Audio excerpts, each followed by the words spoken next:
Behind this barbed wire, more than 260 men await execution. Solitary confinement is the norm here at the Alan B. Polansky prison, and some wait for years for their appeals to play out. Hank Skinner is one of them, a convicted murderer found guilty of the 1993 killing of his girlfriend and her 2 adult sons. He argues that crucial DNA evidence, which wasn't made available in his original trial, and a blood-stained jacket found at the scene but later lost by police, could both prove his innocence. But after 21 years on death row, he's losing hope. The years that I've been here, the state of Texas has killed 2 innocent prisoners that I know are innocent. No, I don't have much faith in Texas justice system. I hope that they do the right thing. I certainly don't want to die for something I didn't do. Hank's already had a close brush with death. In 2010, the Supreme Court upheld his appeal just minutes before he was due to be executed. I had tears running down my face, and I felt like somebody had lifted a 1,000-pound weight off my chest. I seriously felt for a moment like I was going to float off the floor. The major come back there and says, well, we're going to take you back over there to the Polansky unit. I was so happy that I got to stay. And when he said that, it just all went to hell right there. I thought, oh my God, they're going to take me back over there. The review of his case continues, but the prospect of execution is never far from Hank's mind. There's a pall of death that hangs over this place, you know what I'm saying? And it's just a dark existence, because the only thing that ever happens here is people are dying every week, 1 or 2 a week, every week.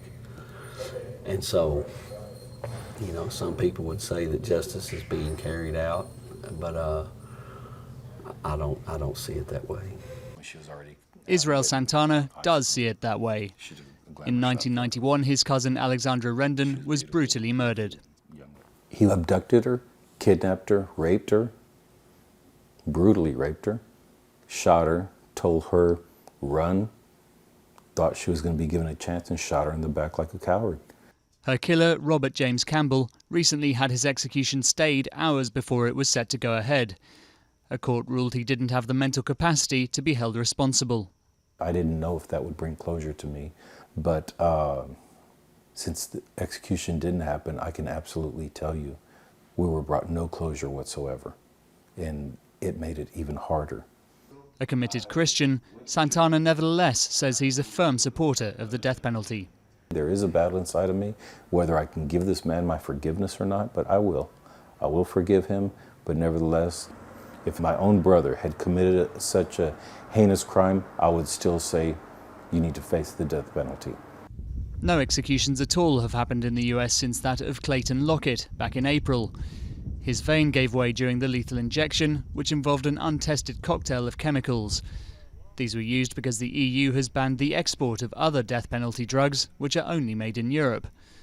But for Anthony Graves, it's not the method that's the real problem. He was wrongly convicted of murder and kept on death row for 18.5 years. The smartest person make the highest A in class, he still gets one wrong. And I just think that it's not worth it. When you kill someone's child who hasn't done anything, and you call yourself the state, you can't do that. You can't murder your own citizens because what you think they may or may not have done, because you can't give them their life back. Graves now campaigns against the death penalty, and his foundation offers legal support to the many defendants who can't afford it.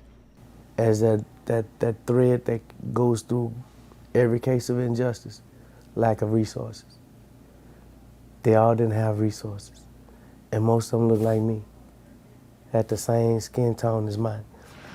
Huntsville is home to the Texas Death Chamber, still the busiest in a country where 32 of the 50 states practice capital punishment. Given that it's up to individual states to ban the death penalty, Texas looks set to host lethal injections for years to come.